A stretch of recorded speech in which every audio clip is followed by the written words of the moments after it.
Olá, boa tarde, sejam todos muito bem-vindos a mais esta edição do Opinião Cidade, ao vivo aqui pela TV Rio Preto de São José do Rio Preto, pelo canal 7 da NET, para toda São José do Rio Preto, e pelo site www.tvriopreto.tv para todas as outras cidades do Brasil e do mundo também, por que não? No programa de hoje, nós vamos conversar no primeiro bloco sobre um aniversário, um evento importante na história cultural da cidade, que está completando 50 anos. A criação da série histórica do artista José Antônio da Silva, o artista naif, um dos mais conhecidos do Brasil, talvez mais conhecido fora do Brasil do que propriamente no Brasil, mas já hoje também muito reconhecido, inclusive em São José do Rio Preto, onde está parte de seu grande e fantástico acervo. Uma das pessoas responsáveis pela notoriedade desse acervo aqui em São José do Rio Preto está novamente conosco aqui no estúdio hoje. Tenho o prazer de receber aqui o professor Romildo Santana, diretor do Museu de Arte Primitivista José Antônio da Silva. Romildo, muito obrigado pela sua presença mais uma vez em nosso programa. Quer dizer que motivos para comemorações, né? A série histórica do Silva está completando 50 anos. Explica aí para a gente entender o que é isso. Por exemplo, a carreira de notoriedade do Silva já tem mais de 50 anos. Ele passou uns 20 anos antes de fazer essa série histórica. Isso. Daqui a pouco a gente vai entender que série histórica é essa, mostrando aí os quadros dessa série.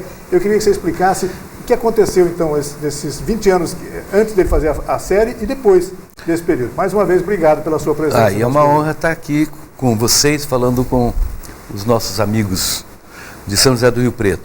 Olha, o Zé Antônio da Silva, quando apareceu, foi em 1946, que ele ganhou um prêmio, ele foi revelado aqui em São José do Rio Preto, e, portanto, esse ano faz 70 anos, não é? Na inauguração da Casa de Cultura. Em 1966, o Silva estava bastante cacifado, vamos dizer assim. Ele foi convidado como sala especial na Bienal de Veneza. A Bienal de Veneza é a mais tradicional Bienal de arte do mundo. E a cidade de Veneza é uma das principais cidades para a história da arte universal. Sim. O Silva teve sala especial na Bienal de Veneza.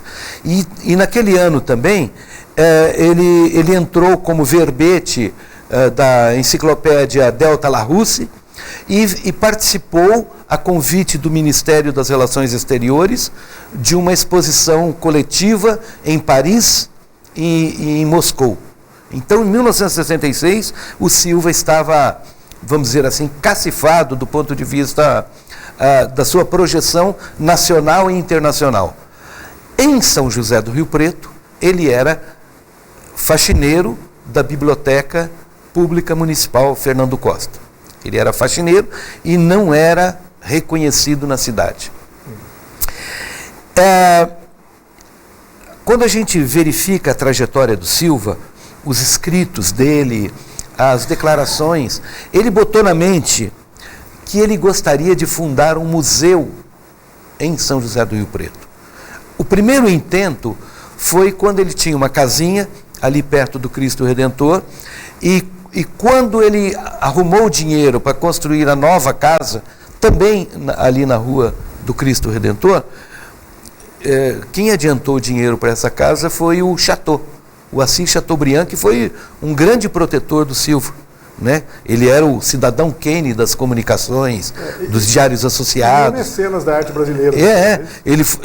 A TV Tupi, ele fundou, quer dizer, ele era um mecenas. E ele participou da primeira exposição importante do Silva em São Paulo, em 1948, que ele comprou do bolso, ele e o Titilo Matarazzo compraram quadros para o Museu de Arte Moderna de São Paulo e para o MASP, o Museu de Arte de São Paulo, Assis Chateaubriand, né?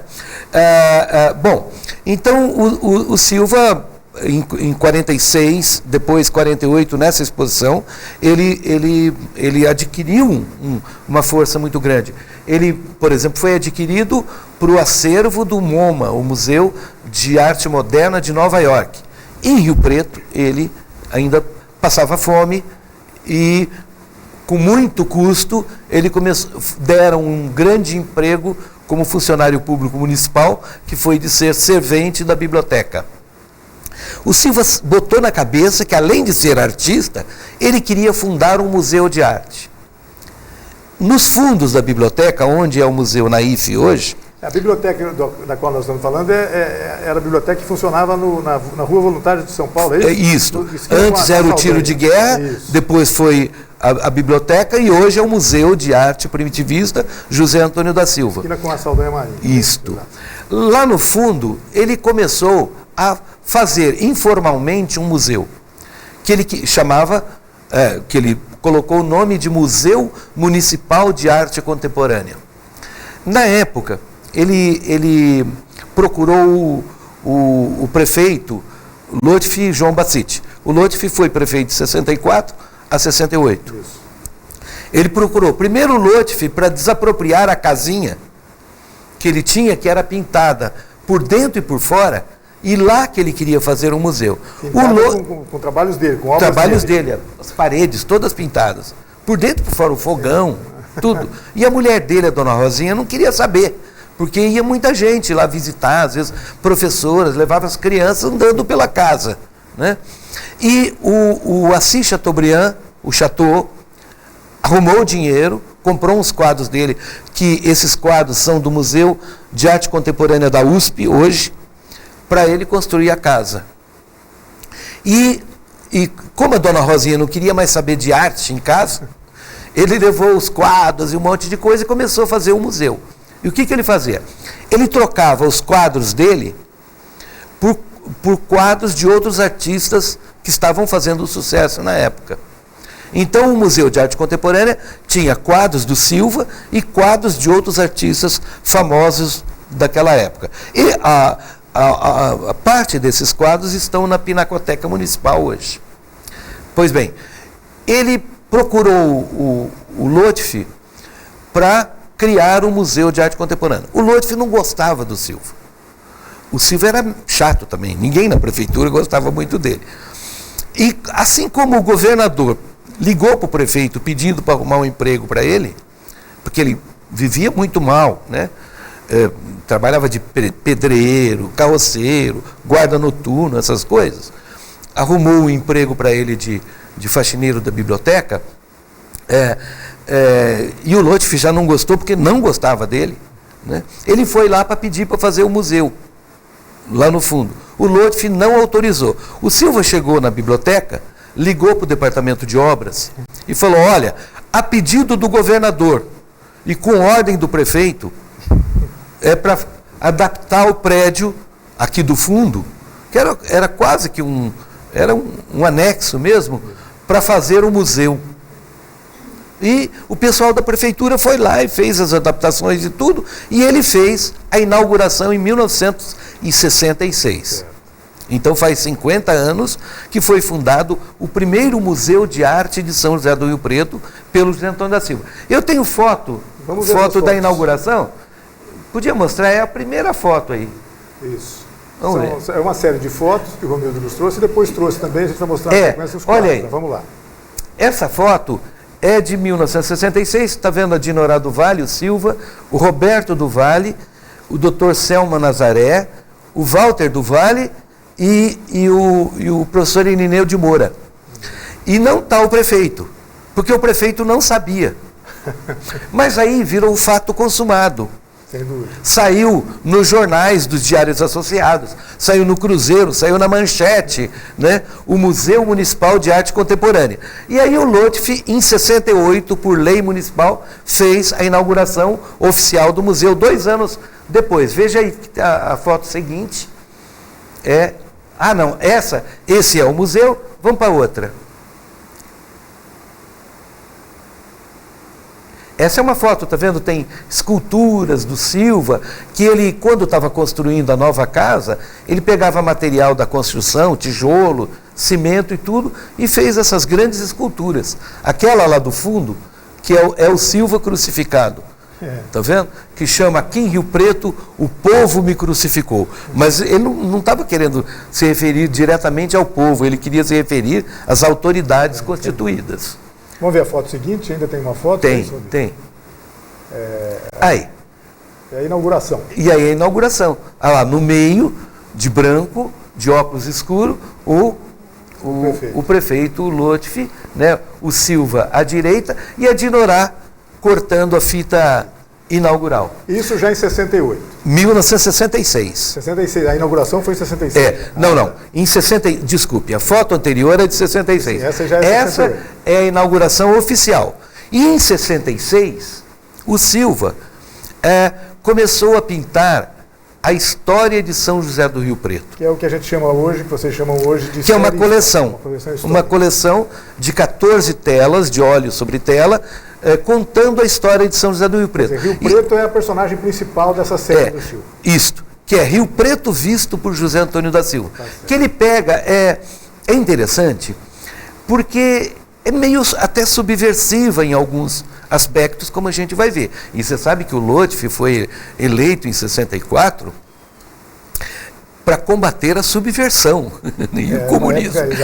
Comunismo. E o Silva, você sabe que também não era um cara assim político, né? Ele dançava conforme a dança, ele morria de medo. Mas os quadros são muito subversivos, quando a gente vai ver a partir de agora. Vamos ver os quadros, então? Essa série histórica do Silva, que está completando 60 anos. Chegada de João Bernardino de Seixas Ribeiro. Que ele vai mostrar, né? Era uma floresta, a comitiva do João Bernardino de Seixas Ribeiro, na metade do século XIX, está chegando em Rio Preto. Então a gente vê aí as árvores, não sei o quê, até indígenas subindo aqui nas árvores, não dá para pegar, né?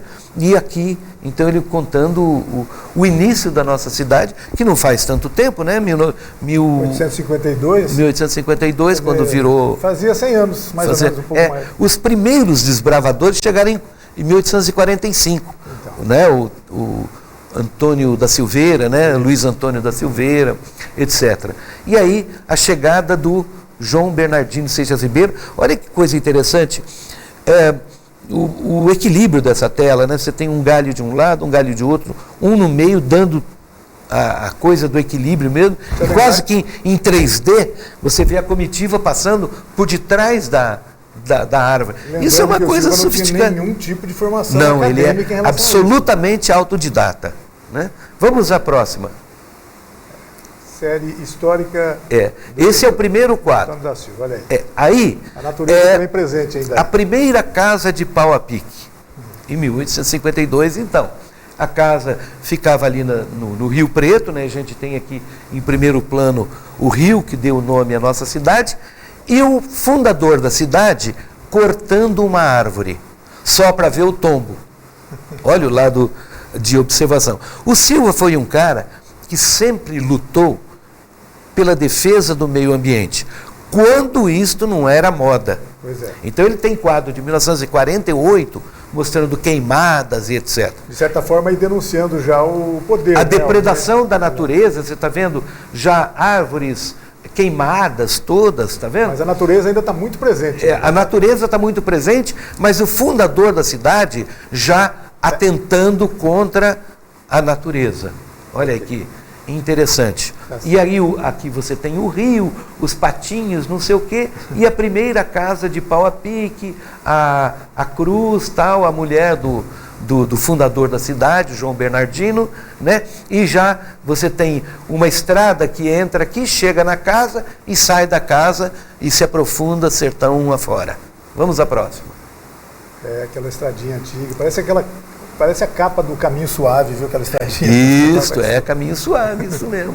Vamos lá, viu? Olha, novamente ele repete aqui, aquela árvore que ele tinha cortado, ela está aí já jogada no chão, sem nenhuma utilidade, não foi para madeira, para nada, a estradinha, e essa aí é a primeira missa. Primeira missa de São José do Rio Preto.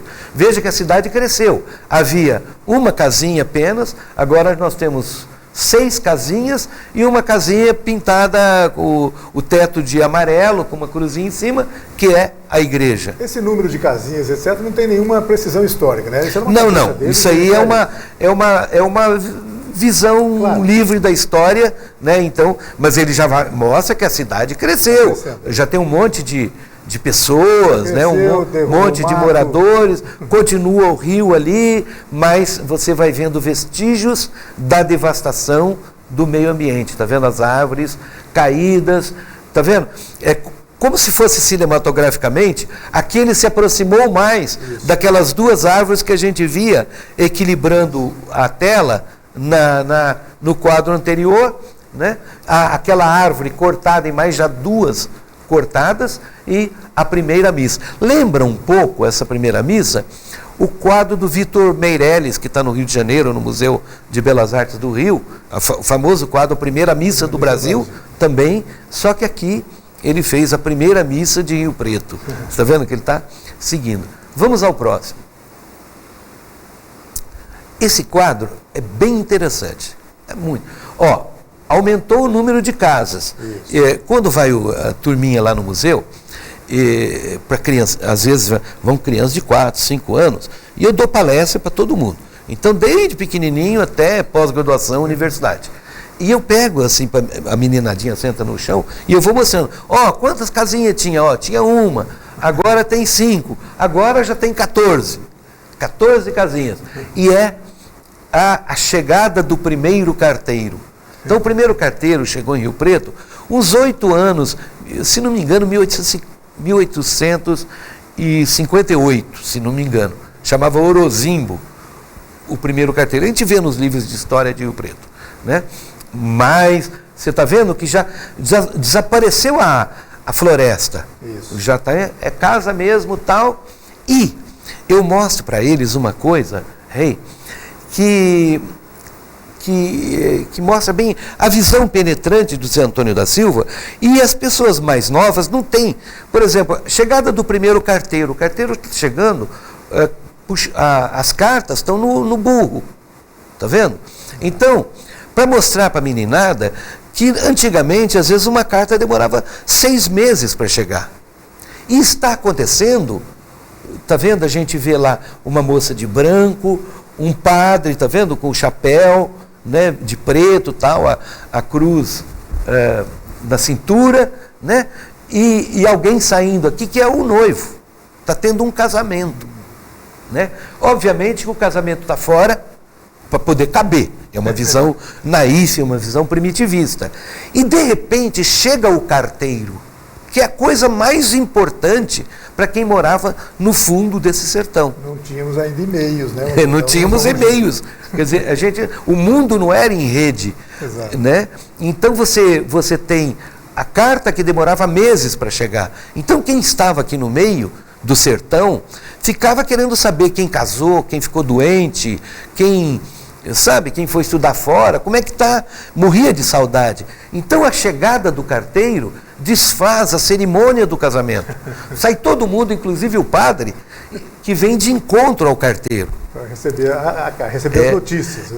Então, veja a visão penetrante do Zé Antônio da Silva, porque nessa época, em 1966, quer dizer, 50 anos atrás, uma carta demorava uma semana, mas ele está mostrando aí uma carta que demorava 6 meses, 1 ano, para chegar ao destinatário.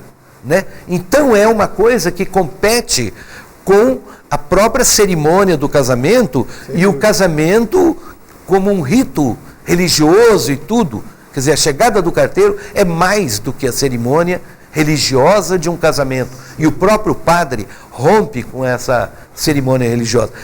Então você está vendo que a visão que o Silva tem, primeiro, a gente já viu a questão da defesa do meio ambiente, não é? E agora o registro do uso e costume da época, da segunda metade do século XIX, concernente à história da nossa cidade. Vamos ver a próxima.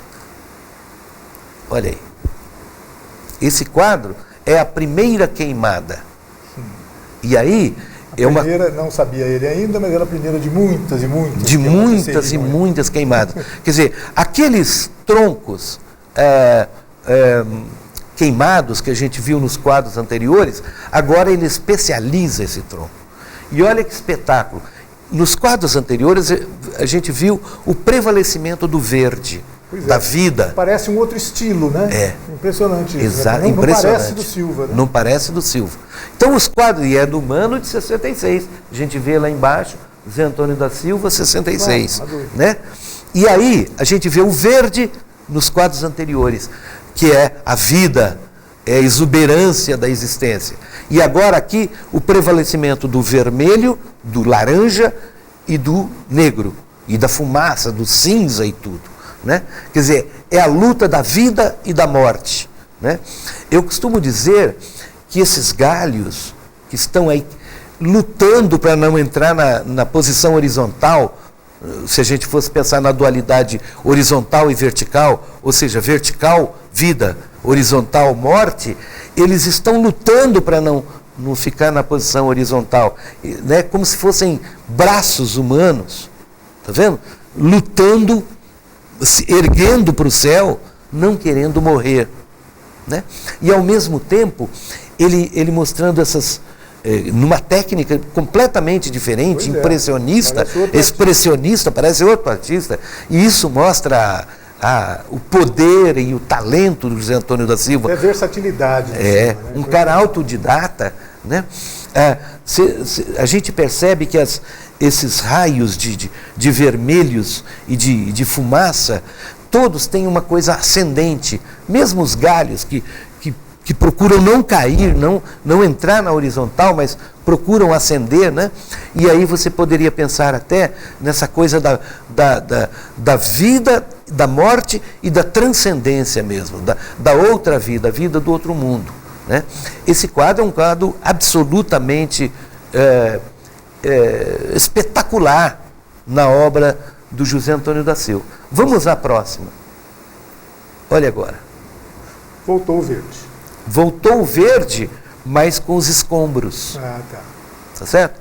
Né? Quer dizer, depois da queimada, a gente tem o escombro, né? A devastação, né? E aí, já viram um quadro praticamente gráfico, né? Praticamente de sinais gráficos. Tá certo? Do vermelho, olha lá, o vermelho do sangue, né? E o amarelo, que ainda mostra assim, vestígios de vida e ao mesmo tempo já voltados para o chão, voltados para a morte, né? Aí. E a gente já não tem mais a natureza exuberante, a floresta, a selva, mas o verde ralo da terra. E o próximo quadro, também de 1966, é Plantação de Algodão. Esse é famosíssimo, né? Talvez um dos mais notáveis. Ele pintou muitos quadros de plantações de algodão, né? O caminho, né? E quando a gente olha lá em cima, quando a gente está falando dessa coisa da transcendência, da vida, morte e etc., a gente vai ver. Antes, a gente tinha uma aparente desarrumação da floresta natural. Os passarinhos vão lá e vão jogando as sementes e não sei o quê, e você tem. Aqui você tem a floresta com a intervenção humana. Ou seja, a mão do homem já está aí. Né? A mão do homem. Então, as linhas paralelas das leiras de algodão que saem aqui da frente, abre aí a imagem. Olha, saem aqui da frente e vão para o infinito. A gente vê ainda os resquícios dos troncos queimados, né? E esse caminho em que o próprio José Antônio da Silva percorre esse caminho, tá vendo? Olha como ele assinou o quadro. A linha dele, tá vendo lá? José Antônio da Silva, aqui à direita, 66, né? E o caminho, a estrada da vida, né? Essa estrada da vida se perde lá em cima, lá no infinito, né? Como no espaço do azul do céu. Importante registrar, né, Romildo, que hoje a cultura algodoeira na nossa região já não tem mais a importância que teve, mas nessa época, era muito forte. Muito forte. Que a gente, então veja, era um sujeito, o Silva, aqui ele já era alfabetizado, ele aprendeu a ler e escrever sozinho e escreveu 5 romances, né? Escreveu o primeiro romance, foi o Romance da Minha Vida, em 1949. Quando ele chegou em Rio Preto com 29, 30 anos de idade, ele era analfabeto ainda. Ele tinha feito uma educação muito rudimentar, porque naquela época, você sabe, as crianças com 11 anos de idade já iam para a roça, né? E não havia as escolas rurais, obviamente, né? O patrão, o fazendeiro, quando contratava alguém, ele dizia para o pai de família: quantas enxadas você está trazendo? Ou seja, quantos filhos? Né? As pessoas até interpretam assim, antigamente as famílias eram numerosas porque não tinha a televisão, não sei o que, aquelas coisas. Bobagem, não é. Era obrigatório, porque a criança... É um passo de trabalho. Porque, você sabe, as sedes das fazendas, né, tem aquelas casas em volta e a casa do fazendeiro, que imita mais ou menos a casa grande e a senzala. As colônias, então, as colônias, exatamente. Então, quando ele ia contratar alguém, ele perguntava: quantas enxadas você está trazendo? Ou seja, é você, a mulher e um monte de filho. Quanto mais filho, mais facilidade ele tinha para arrumar um emprego. Tá certo? Romildo, esses são os quadros. São outros. Dá para passar mais um? Como é que nós estamos aí de tempo? Dá para passar mais um ou dois ou não? Tem, claro. Então vamos passando mais um aí, vamos ver. Isso. Olha aí o Silva, você viu, nós vimos, que ele vai seguindo lentamente uma sequência cronológica. O primeiro, a chegada do João Bernardino, a primeira casa, o primeiro carteiro, a primeira missa, depois a primeira derrubada, a primeira queimada, etc. E aí ele pula, porque senão ia ficar uma coleção muito grande, e ele fazia isso para doar para a cidade. Ele não ganhou nada, ele ganhava o salário de servente da biblioteca, de faxineiro. Aqui é a primeira cadeia de Rio Preto. Então ele mostra: Rio Preto foi distrito de Jabuticabal, que era um território muito grande. Então, quando capturavam alguns bandidos que havia na cidade, eles ficavam amarrados em árvores, segundo a visão do José Antônio da Silva, até chegar a captura lá de Jabuticabal, que vinha também a cavalo para poder levar os presos. Então eles ficavam amarrados nas árvores. A próxima. Muito bom. Olha aí, o primeiro matadouro. Então a gente tem a produção do algodão e agora da carne, né?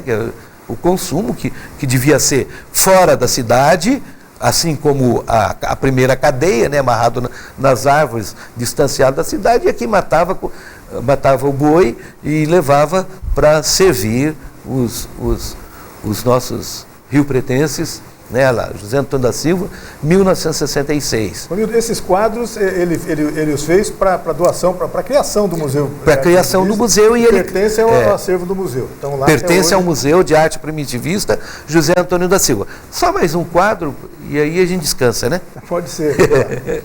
Olha aí que bonito. Agora a cidade cresceu mais ainda. É uma metrópole. Boiada passando por Rio Preto. Esse quadro, ele é citado em vários livros, né? É bacana. Olha nesse detalhe. Não, volta. Não, lá atrás. Aí, a gente edita na hora. Mas olha que interessante que ele fez só a silhueta do boi. Quer dizer, ele repetiu o mesmo casaril do começo, que só vai aumentando, e olha como ele desenha. Aqui os primeiros bois bem delineados, e depois ele vai reduzindo, para dar ideia de grande, etc. Né? Ele começa a ter noções de perspectiva, coisa que o artista naif não teria normalmente essa preocupação. O Silva é fora de série, né? Quando a gente pensa em arte naif, nacional, ele se destaca muito em relação aos outros. Né? Eu estive agora há menos de um mês nos Estados Unidos e fui a um lugar em Chicago, que na verdade é um teatro e um restaurante, todo decorado com arte naif norte-americana. Né? E aí, uma coisa lindíssima, mas aí você pensa no Zé Antônio da Silva, o Zé Antônio da Silva é muito melhor, ele é fora de série, o Silva, porque ele é um artista naif, mas você poderia falar: não, esse cara é surrealista, esse cara é um artista impressionista, expressionista, quer dizer, ele pintava e bordava. O José Antônio da Silva é um caso à parte na história da arte do Brasil. Joga em várias posições. Vamos mais uma aí para terminar, então. Então vamos, tá fácil aí? Eu que estou mandando aqui no programa. Mas manda mesmo, olha aí, não, isso agora. Aí, ó, esse quadro, tá vendo, aumentou mais a cidade, e na segunda metade também do século XIX, quando passou aqui em Rio Preto, um sujeito muito importante da literatura brasileira, autor do romance A Laguna, lá, que é o Visconde de Toné. Visconde de Toné, fez uma previsão pouco honrosa sobre o futuro de Rio Preto. Futuro. E ele passou pela nossa cidade, né, o Visconde de Toné. E aí é a passagem do Visconde de Toné. Tá certo. Bom, são 14 quadros, a gente não tem tempo para mostrar. Para comemorar os 60 anos da série, eles podem ser vistos agora. Os 50 anos da série. Isso. Não, eles estão, da exposição permanente do museu. E são quadros que não aparecem muito. Eles estão dentro de um acervo de 68 quadros, né, de épocas diferentes, mas ele percorre uma cronologia, vamos dizer assim, de acontecimentos. Um ano antes, o Silva tinha pintado a Via Sacra da igreja do Butantã, em São Paulo, cujos quadros foram todos furtados. E 2 anos depois, ele fez a Via Sacra da Igreja da Redentora. Então, também tem essa coisa da Via Sacra, da história em quadrinhos. Entendeu? Agora, é uma riqueza cultural, é um patrimônio, né, uma fortuna artística e cultural que essa pessoa humilde, que foi o José Antônio da Silva, legou à nossa cidade. Romildo, confirmando então, o Museu Primitivista Antônio da Silva funciona na rua Saldanha Marinho, né? Voluntários com Saldanha Marinho na esquina. O horário de funcionamento? Das 8 às 5 da tarde, funcionamento normal. A gente recebe também grupos que podem marcar à noite, a gente vai lá dar uma palestra, ou no sábado, ou no domingo. A gente tem recebido, a gente excepcionalmente abre, porque a gente não tem, o museu não tem um corpo de funcionários. É um funcionário efetivo lá no museu, um rapaz, e eu apenas. Os dois têm a chave. Os dois têm a chave. Então, se tiver que abrir à noite, eu vou lá, pego a minha chave, vou lá, abro o museu, recebo as pessoas, e o museu, então, está de portas abertas para a população. O Silva é universalmente conhecido. Se você abrir o Google, você que está nos assistindo, abrir o Google, coloca lá José Antônio da Silva. É claro que há muitos José Antônios da Silva, mas você vai ver por volta de 30 milhões de menções a essa pessoa tão importante e muitas vezes tão esquecida na nossa cidade. Sem dúvida, e sempre um assunto bom para a gente conversar, mas eu queria agradecer muito a sua presença mais uma vez em nosso programa, convidar as pessoas, reafirmar o convite, porque as pessoas que ainda não conheçam, compareçam ao Museu de Arte Primitivista, sempre aberto ali, para ver um acervo de importância descomunal em São José do Rio Preto. Descomunal, realmente. Obrigado pela presença, viu, Romildo? Até uma próxima. Tá bom? Até a próxima, com o maior prazer. Nós vamos fazer um rápido intervalo e voltamos na sequência com Opinião Cidade. Até já.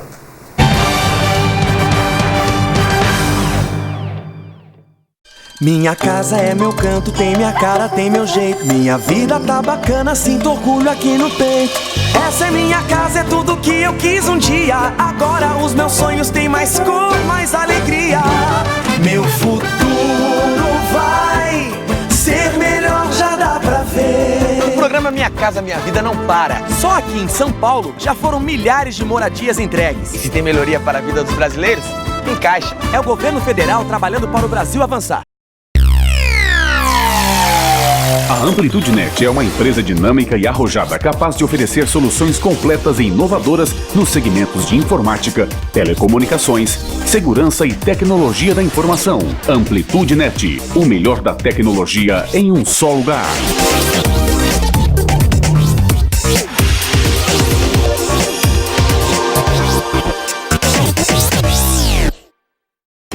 A construção da Estação Central Park já começou. Uma boa notícia de início de ano. Mais de 130 mil pessoas por dia ganharão mais conforto, segurança e até praça revitalizada.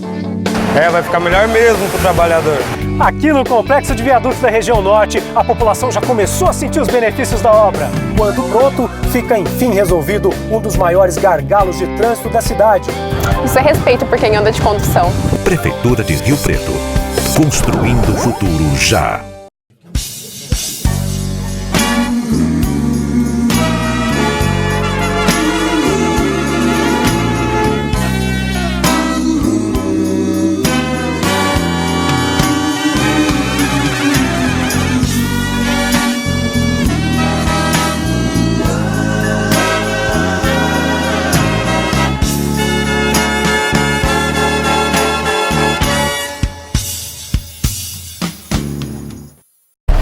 Quem me vê correndo assim, nem imagina que eu já tive tuberculose. Mas eu venci a doença e qualquer pessoa pode vencer. Se você tosse por mais de 3 semanas, procure a unidade de saúde do SUS e faça o teste grátis. O tratamento também é gratuito, não pode ser interrompido. Vai por mim. Tuberculose existe, mas tem cura. Apoie quem tem a doença. Ninguém merece perder o fôlego por causa dela. Garantir o futuro e tudo o que você já conquistou. É isso que o Brasil está fazendo, ajustando gastos para avançar em áreas essenciais, como a produção de alimentos. Este ano, estamos investindo mais de 180 bilhões em crédito para o produtor rural, para aumentar a produção e garantir alimentos de qualidade, com preço justo para todos. Quer mais? Mamãe, tem mais? Ministério da Agricultura, Governo Federal. Não quero mais.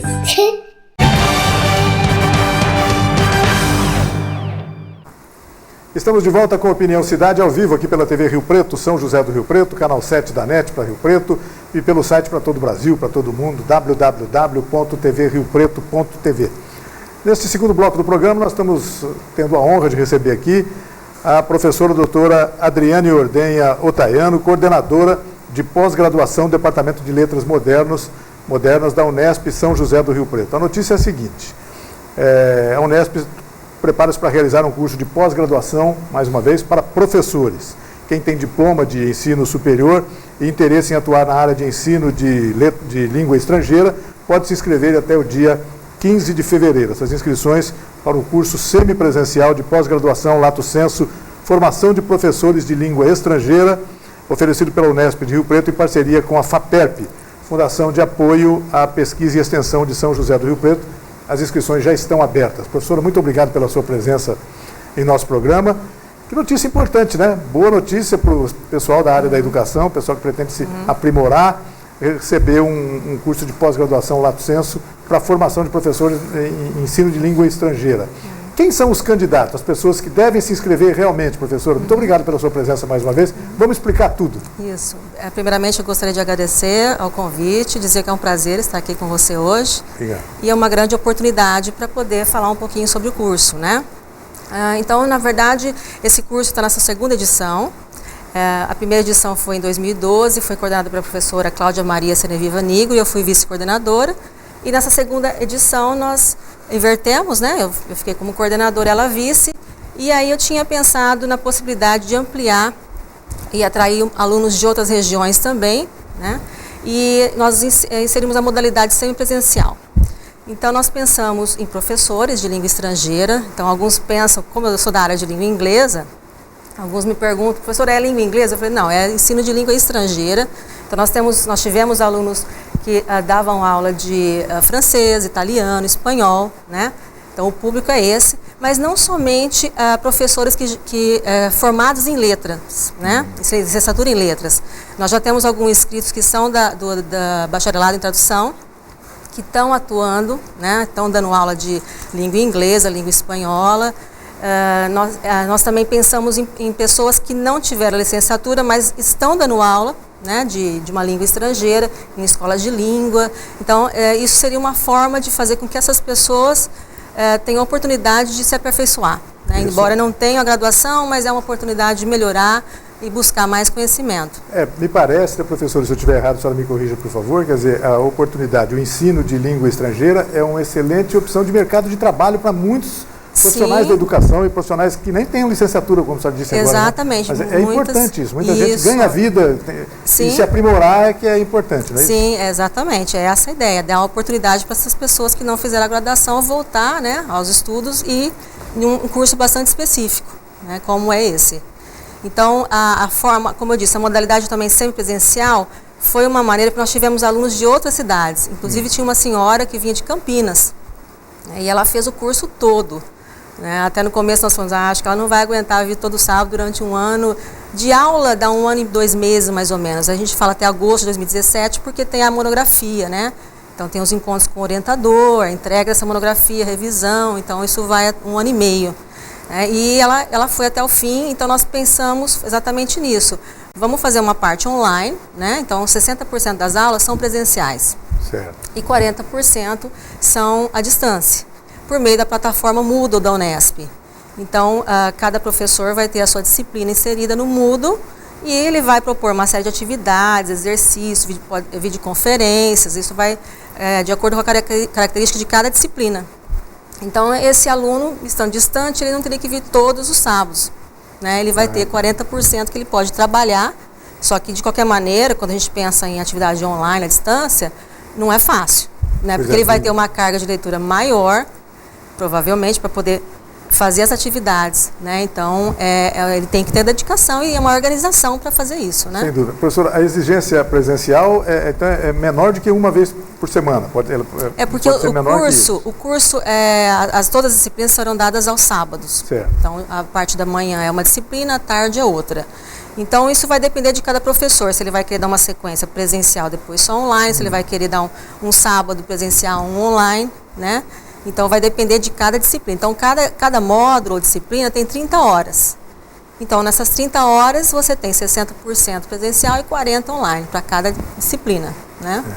Professor, agora o fato de que não se trata de um curso voltado apenas para professores de língua inglesa, mas de língua estrangeira de um modo geral. Imagino que haja profissionais de espanhol, francês. Eu me arriscaria a dizer que daqui a pouco mandarim, essa coisa toda está sendo muito popular, está crescendo muito essa questão toda. Mas e aí, isso para o curso não representa problema nenhum? Não, porque as disciplinas elas foram elaboradas para atender exatamente a esse público. Então, algumas estratégias, as abordagens de ensino, elas são aplicadas, de modo geral, né, a várias línguas. Então, a forma de ensinar, na verdade, ela tem algumas diferenças, obviamente, mas, de modo geral, ela é semelhante.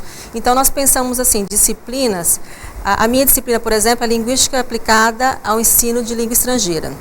Então, é uma disciplina, os alunos, a maioria, na verdade, acho que praticamente todos os alunos que estavam lá, exceto 2 ou 3 que tinham feito graduação comigo antes, não conheciam o que é linguística de corpos. Né? Então, isso era uma coisa que eu já pensava, me incomodava, porque eu pesquiso há uns 16 anos, ou 17 anos já, linguística de corpos, isso fica na academia. Então, professores de língua que deveriam conhecer o que não sabem. Né? E é um recurso assim, maravilhoso, porque nós temos a linguística de corpos, seria uma coletânea de textos. Então, em língua inglesa, em língua espanhola, eles têm um corpus de mais de 500 milhões de palavras. Então, você imagina um banco ali de mais de 500 milhões de palavras que você pode acessar, digitar uma palavra e vem um contexto. Então, ele te traz aí, por exemplo, 1.500 ocorrências de uma palavra. E o professor pode trabalhar com exercícios, e os alunos podem acessar esse corpus. Então, isso ninguém conhecia. Então, vem essa disciplina, que é uma diferencial, né? Tem disciplina de tecnologia, então ele vai aprender o que está sendo usado hoje no ensino de língua estrangeira. Então, veja que não é só para língua inglesa, é língua estrangeira. Então, ele pode usar uma série de recursos, tanto na língua espanhola, na língua italiana, na língua francesa, inglês, o que for. E as demais são abordagens, né? A disciplina de abordagens de ensino, metodologia, porque esse curso ele busca também um aprimoramento metodológico, né? Que esses alunos desenvolvam essas habilidades também, porque muitos chegam e não sabem como desenvolver, por exemplo, uma monografia, né? Então, todas as disciplinas foram pensadas nesse sentido, né? Então, produção oral, produção escrita. Então, como esse professor vai trabalhar a produção oral em sala de aula, né? A compreensão oral, a escrita, a compreensão de leitura, tem avaliação também. Como então, vai multiplicar isso depois para os alunos dele, né? Isso, reflexões, né? Então, por exemplo, a disciplina de avaliação numa disciplina é como ele vai refletir sobre a avaliação, né? Então, como ele deve criar essa avaliação, né, pensando nesse público dele e uma série de outros fatores. Então, ele vai refletir sobre aquilo, né? Professor, deixa eu fazer uma pergunta baseada talvez numa curiosidade minha. O professor brasileiro, por ter sido alfabetizado na língua portuguesa, uma língua latina, etc., ele tem mesmo mais facilidade, tem boa facilidade para atuar em línguas não latinas, por exemplo, o inglês, só estava citando o seu próprio caso, né? Se tornou uma língua fácil para o brasileiro? Fala um pouquinho sobre isso. De modo geral, é uma questão de empenho, né? Porque aprender uma língua estrangeira, você tem que ter a gente não pode falar que é um dom, né? Alguns têm mais facilidade, mas qualquer um pode desenvolver, né? Eu já tive, quando eu morava em São Paulo, eu dei aula em particular, também em empresas, eu tive alunos que achavam que pela idade não iam aprender, e alguns de 60 anos, 55, 60, que ultrapassavam os mais jovens na sala, porque eles se empenhavam mais. Então, é uma questão de dedicação. Né? Se você se dedica... Ver, né? Não, eu acho que há empenho e depende do empenho e dedicação desse aluno na disciplina. Então, se ele tem 3 horas por semana de aula, no mínimo 3 horas de estudo, né? Então... Agora, a senhora falou uma coisa importante. O fato de ser um curso de pós-graduação, mas de semipresencial, não quer dizer que isso representa algum tipo de vantagem, algum tipo de moleza, algum tipo de facilidade. Eu acho que é o contrário, né? Muito pelo contrário. O fato de não ter um tutor, um professor cobrando dele o aprendizado é pior ainda. Aí que ele tem que se cobrar, né? Uhum. E como é que funciona isso? Quanto tempo ele vai ter que estudar? Há uma média, há uma orientação de quanto tempo deve que estudar regularmente por dia? Fala um pouquinho sobre isso. Vai depender, claro, de cada disciplina. Então, como esse professor vai organizar, né, as atividades dessa disciplina. Mas pela experiência, eu também fui tutora alguns anos atrás da Federal de São Carlos, no curso de pedagogia. Ele era totalmente à distância. Então, muitos alunos desistiam, porque eles não aguentavam o volume de atividades. Então, era muita leitura. Inclusive, pelo que eu observei, eles começaram a desenvolver muito a habilidade escrita, porque numa sala de aula você discute, você fala, e online ele tem que postar. Ele tem que ler vários textos e ele tem que elaborar um texto online, porque tem as wikis, né? Então, ele tem que aprender a habilidade de trabalhar em grupo, porque ele vai construir um texto com grupo. Então, chega digita... Positivo, né, professor? Isso é uma habilidade que é uma nova habilidade que ele passa a desenvolver. Então, isso é uma novidade para todo mundo, todos nós professores, né? Eu já trabalhei um pouco com a plataforma Moodle em sala de aula. Você tem que ser organizado, então esse aluno ele vai ter que ser organizado porque ele tem um prazo. Então, ele tem, por exemplo, 1 semana para postar as atividades lá. Então, ele tem que ser organizado. Então, não é porque ele não vai ter aula presencialmente que ele não vai... a plataforma não aceita. Se até a meia-noite do dia 23, 00:01, ela fecha, né? Então, ela não vai aceitar mais. Então, ele tem que ser extremamente organizado e ele vai ter uma carga um pouquinho adicional ali para poder cumprir com as atividades. Professor, eu tenho a impressão que isso acaba disciplinando as pessoas a utilizarem a tecnologia a favor deles também, exatamente, não contra, né? Exatamente. Eu até ouvi, às vezes, alguns professores falar que os mais jovens sabem mais que a gente vai vendo as gerações, né? Cada geração a gente vai percebendo algumas limitações, mas ao mesmo tempo eu falo, não, às vezes algumas atividades, meus alunos são mais jovens, né? São, né, às vezes 20 anos mais novos que eu, e eles não têm habilidade para desenvolver naquela plataforma, né? Então ele vai ter que também aprender, porque ele sabe mexer com Facebook, né, com outras redes sociais, mas você precisa ter uma série de técnicas, né, estratégias para desenvolver outras, né? Acesso à tecnologia, são outras habilidades que ele vai ter que aprender também no curso. E com foco sempre na leitura, né? O meio muda pouco, o meio importa pouco, né? Sim, Quer dizer, o texto vai sempre existir, as pessoas vão ter sempre muito valor a isso, né? E o professor também ele vai desenvolver uma série de habilidades também, porque ele vai ter que ser criativo o suficiente para manter esse aluno, né? Para ele não, tem que ser motivador. Todas as atividades que estão lá tem que ser motivadoras. Esses talvez sejam, esse é um desafio. Ele não tem aqueles recursos do professor presente. Exatamente. Ali, né? Então esse é um desafio para o professor. Mas ele tem que estar presente. Tá certo. Professora, vamos falar agora sobre os prazos aí. Os interessados têm até o dia 15 de fevereiro, é isso? Para fazer a inscrição. Como é que vai funcionar o processo de inscrição? Ele vai fazer, a limitação de vagas, etc. Sim, ele vai fazer até dia 15 de fevereiro, né? Ele tem até essa data limite. E aí nós vamos fazer uma análise do currículo e do histórico desses alunos. E aí vamos publicar uma lista de aprovados. E dia 17 ele já pode fazer as inscrições, até dia 24 de fevereiro. Então é um prazo aí puxado ali, para dia 27 as aulas começarem, né? Tá, e deve terminar, a senhora falou, até meados do ano que vem, é isso? Isso, considerando, final de março termina a disciplina de 2017. E aí ele tem esses meses para desenvolver a monografia final, né? Com os encontros com o orientador que ele vai escolher, né, do quadro docente. E vai ter uma entrega, né, essa monografia volta para ele, tem mais um prazo final de um mês para entregar realmente a final revisada para ser entregue na biblioteca. Sem dúvida, uma excelente oportunidade para essas pessoas, né, professor? Sim. Na versão anterior do curso, em 2012, né, também foi semipresencial, também atraiu gente de fora? Não, não, ela foi presencial, mas nós tivemos alunos de fora. Então, a cidade mais distante foi Campinas, e outras cidades da região de Rio Preto. Agora, uma coisa importante a dizer eu sempre pensei nesses cursos de pós-lato sensu como uma forma de atrair esse professor à universidade, né? Como eu disse, eu trabalho com uma área que muitos professores não conhecem. Eu já ofereci curso de extensão, que foi gratuito, para que só que foi de língua inglesa, né? Trabalhando com essa área de linguística de corpos e fraseologia que eu trabalho, para que eles entrassem em contato. E a minha preocupação é atrair esses alunos para a universidade. Então eu sempre pensei no curso de pós-lato sensu como uma forma de auxiliá-los, ser uma ponte para que esses alunos possam ingressar na pós-stricto sensu, no mestrado e doutorado. Abrir as portas da universidade. Exatamente, né? Porque muitos alunos que se formaram em escolas particulares acham que tem essa visão de que a Unesp, a universidade pública... Tem muros intransponíveis. Eu não consigo atingir nunca. Então, durante a disciplina, eu fui ajudando a romper com essa ideia de que eles não têm acesso. Então, o que aconteceu? Eu mesmo tenho 3 alunos que passaram no mestrado, né, um no ano retrasado, 2 no ano passado. Tem 3 que não passaram, mas vão tentar de novo, porque tem que estudar para a prova, né, a prova não é fácil. Então, você vê, nós fechamos nós tínhamos 31 alunos, acabamos o curso com 29. Foram 2 desistências apenas, de pessoas, das 2 que não tinham condições de pagar. Elas pararam no primeiro e segundo mês, elas não tinham condições financeiras, o marido perdeu o emprego, não podiam mais continuar.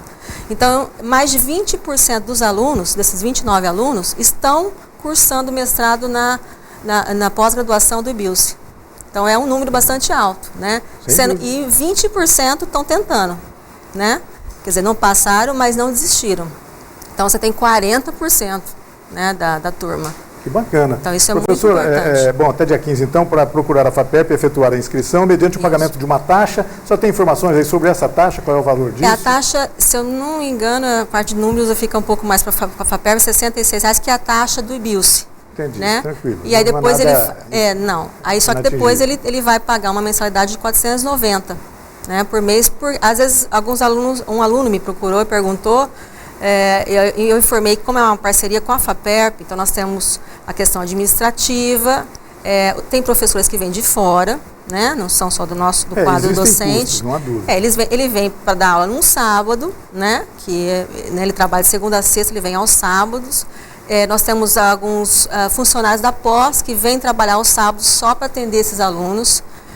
Tem funcionário também que na parte de tecnologia que a gente precisa, né? Áudio, nós temos um laboratório, então tem que ter um funcionário para auxiliar. Tá. Nós temos uma série de gastos que não...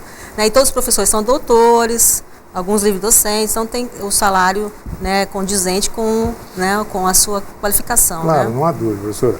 Bom, além do pagamento da taxa, há a necessidade de apresentação de documentos exigidos pelo edital. Isso. E esses documentos podem ser obtidos através do site www.fapep.org.br. Isso.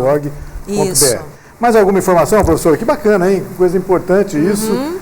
A expectativa é de que as vagas sejam... Vai dar o trabalho para vocês terem que organizar o vestibularzinho de eu espero que sim, porque embora seja um momento de crise, né, a gente sabe disso, só que muitos, alguns já inscritos e outras pessoas que entraram em contato comigo, disseram que na verdade por estar em crise é um diferencial. Pois é.